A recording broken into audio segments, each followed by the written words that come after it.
Hi, it's Thursday, March the 5th. Welcome to Washington in Focus Daily. I'm Carleen Johnson, the Center Square's state government reporter. And this time next week will be the final day of the 2026 legislative session, and it's going to be a race to the finish. Members of the House were on the floor until almost midnight yesterday, ended up not bringing up the sheriff decertification bill or the income tax.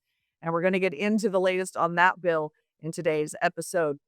And then hang on to your wallets because power bills, you thought they went up this year. I think it was 12% increase if you're a Puget Sound Energy customer.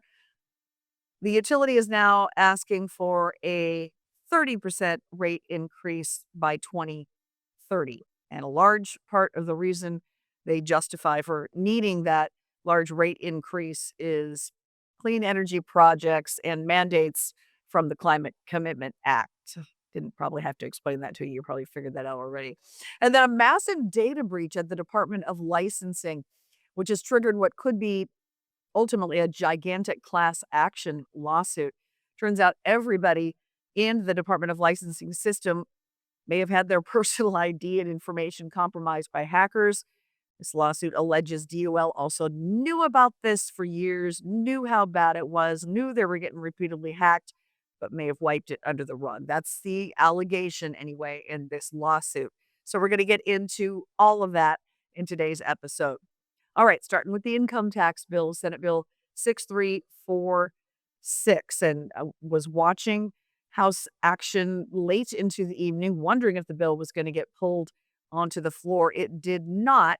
And I'm told today by some members from both sides that the votes just aren't there right now on the Democrats' side of the House to get this thing across the finish line. Now, some members are raising concerns about the constitutionality issue. Others are concerned it's not going to go to the people. Some want to see this new version that's apparently coming out. A striker from the House Speaker could come out as soon as today. A lot of the members are waiting to see exactly what that looks like as to whether or not they're going to support it or not. Some other media outlets were reporting that as many as a dozen Democrats are not on board with the current version that is coming through the House chamber. And I was able today to catch up with Representative Amy Wallen, Democrat from Kirkland. Now, she's the one who offered an alternative legislation. There was an op-ed in the Seattle Times, and one of her biggest concerns as a small business owner herself is that, yeah, maybe we need to restructure our tax system. Maybe it is regressive. That's kind of the buzzword for it. But she believes that the restructuring is complicated, so many layers, and that rushing it through in a 60-day session is too much. And she also has a real hard time with it not going to a vote of the people. So here's part of my conversation today with Representative Amy Wallen. I think the main concerns I have are for the small business community, the pass-through entities, and the fact that it doesn't have broad-based sales tax or property tax relief built into it. I think we do need to enshrine those things in the Constitution so that we can build the trust of the voters that we're not going to come right back and increase the rates. So, we've got a week left. We haven't seen a striker yet. It's supposed to come out today. Hopefully some of those issues will be resolved in the striker, but I think it's more appropriate that we go out and have a conversation this summer with our constituents and come back with a bill that we all agree on. So there's several things we need to address: charities, hospitals, making sure we're dedicating revenue to the right place, but broad-based relief for small businesses and Washington families is really what I'm hoping for. One of the other Democrats who's openly, kind of come out and said she's not okay with the version of the bill as is Representative Alicia Rule. And I caught up with her in the wings this morning. She didn't want to go on the record. She told me she's not comfortable, though, with the bill in its current form, wants to wait until they see this alternate striker version that's apparently coming maybe as soon as today. But she said, it's really a sensitive time right now, and she didn't want to say the wrong thing. I can only imagine that any of the Democrats at this point that are holding out on this thing are getting a ton of pressure from, the far left leadership. Also spoke with GOP Chairman Jim Walsh about the Democrats' divide. and where he thinks things are with them. Here's part of that conversation I had today with Representative Walsh. There's a small but significant number of Democrat legislators who have questions about this Senate Bill 6346, the state income tax scheme. This small group has drafted an alternative version of the governor's state income tax proposal, which includes a state constitutional amendment. And I think that's critical. The governor's version does not. There's no state constitutional amendment in the governor's version. But in this alternate Democrat version, they are including a state constitutional amendment, and that's key. Now, I don't agree with it, but it is the right procedural way to go. The governor is getting kind of angry. He put out this public statement saying, well, now he's not sure that it'll happen this year, which is a good thing. Uh, uh, so he's trying to play chess. I think he's making a head fake. He doesn't really believe it won't get out this year. He's just saying that as a way to try to manipulate the Democrat legislators to come together and support his version. But this alternate version is credible, and it's understandable that some of the Democrats like that version better than the governor's version. The governor has put all his chips behind his version of this state income tax. And if he doesn't get it this year, it's a major political loss for him.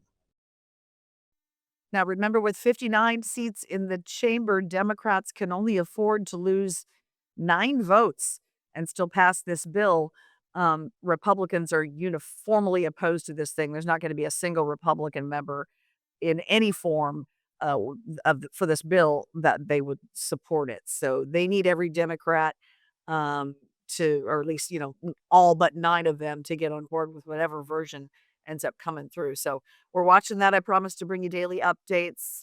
Now your power bill. Have you opened it lately? A lot of us just have automatic pay, and maybe you don't even know what you're paying for Puget Sound Energy. I'd encourage you, if you are one of the, I think, 1.1 million electric customers, another like 900,000 natural gas customers for PSE, I'd encourage you to get online at least, or unenroll in paperless statements so you can see how much more you're paying, because bills went up on average 12% this year for Puget Sound Energy customers. And that they've come right out and said that was because we had to make investments in required clean energy projects. Um, Now, based on what the utility is asking for in the coming years, that's just going to be a drop in the bucket. They say they need a 30% increase by 2030, and they brought that request this week to the Utilities and Transportation Commission.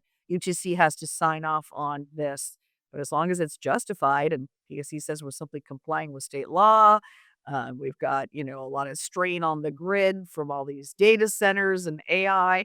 Um, UTC is probably going to rubber stamp the request.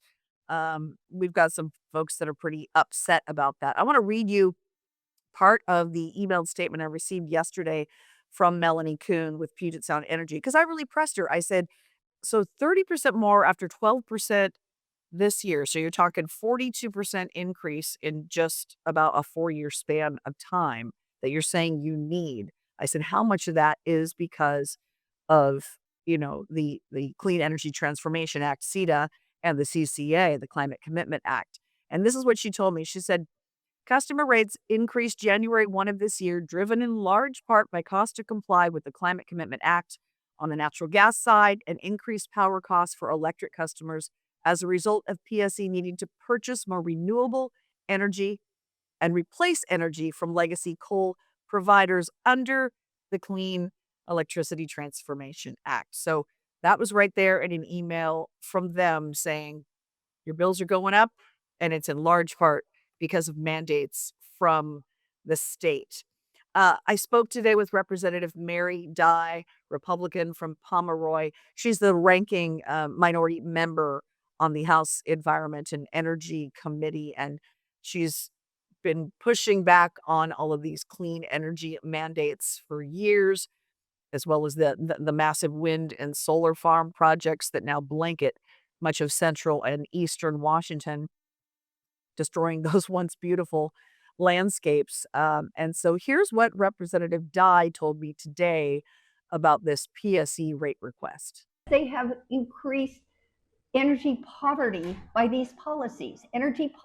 Poverty because They're making ratepayers pay for all that wind and solar construction. Now they go, well, there's not enough transmission out in rural eastern Washington where we planted these giant 799-foot wind towers and 7,000 and 8,000 acre solar farms. They don't have enough transmission to get it across the Cascades. So they're asking you, ratepayer in Puget Sound, you 1.1 million people, carry the freight for that too. And so they anticipate they will need at least 2,000 to 3,000 miles of new transmission to bring all that unreliable energy to market in the Puget Sound. So if you think this doesn't make sense, you're right. It doesn't make sense. That's what they've done. That's what they're doing. So again, it's going to be up to the Utilities and Transportation Commission to decide if they will approve PSC's request for a 30% hike on your power bills by 2030. But it does seem likely that PSC, using the argument that they're simply complying with state law, may get what they're asking for. Okay, thing three now. This one is a doozy, a lawsuit against the Department of Licensing for a massive data breach. We did know about a data breach at DOL some time back, but it's apparently a lot worse than we thought. At least allegations in a newly filed claim are pretty alarming. Every Washington resident with a driver's license or ID has been exposed in this, and the suit alleges that the Department of Licensing knew what was going on and kind of left the back door open for up to 6 years. I spoke this morning with Representative Jim Walsh about that suit. He's also worried about implications for voter fraud. Here's part of that conversation with Representative Walsh. Major data breach of information from the Washington State Department of Licensing. And that was known. The department acknowledged that it happened. What the lawsuit alleges and has credible evidence to back up is the breach was both wider and deeper than we initially thought, and the department knew about it and tried to kind of do damage control. I wouldn't go as far as to say cover up, but sort of like that, tried to do damage control over this data breach and minimize the extent of it. And that the truth about the data breach, which was it was much bigger than reported, and the agency knew about it sooner than they later admitted, really puts the agency, the Department of Licensing, a state bureaucracy, in a bad light. It looks like they acted, if the allegations are all right, they acted negligently. They knew there was a problem and they minimized the extent of the problem. And we infer from this lawsuit that there were lots of identities being stolen kind of wholesale and resold illegally. And how does that affect the automatic voter registration tied to those identities? It's very disturbing. I also spoke this morning on the phone with the lead attorney on this case, Joel Ard. He's representing right now a single plaintiff, but he told me this could ultimately be a huge class action suit. He said there are thousands, maybe at this point as many as 10,000 Washington residents who had their driver's licenses redirected in one of these hacked batches. But he says that doesn't even account for all the other types of potential identity fraud here that may have occurred.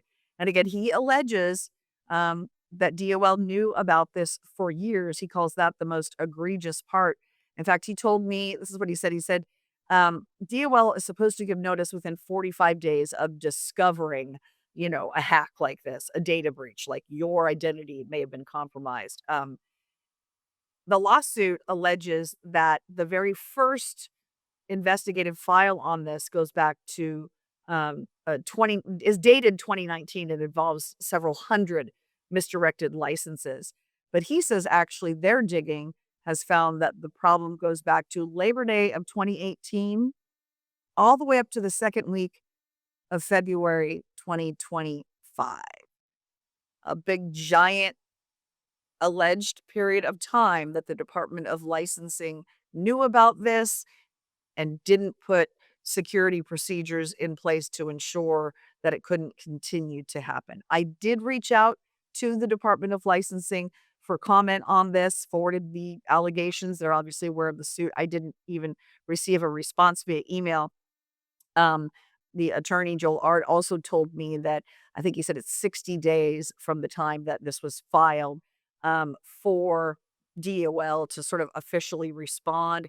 Maybe they can work something out outside of the courtroom, but he's not holding his breath on that at this point. So that's it. That's a wrap for today's Thursday, March 5th episode of Washington in Focus Daily. We're going to be back here in the Capitol tomorrow when it will be less than a week remaining in the 2026 legislative session.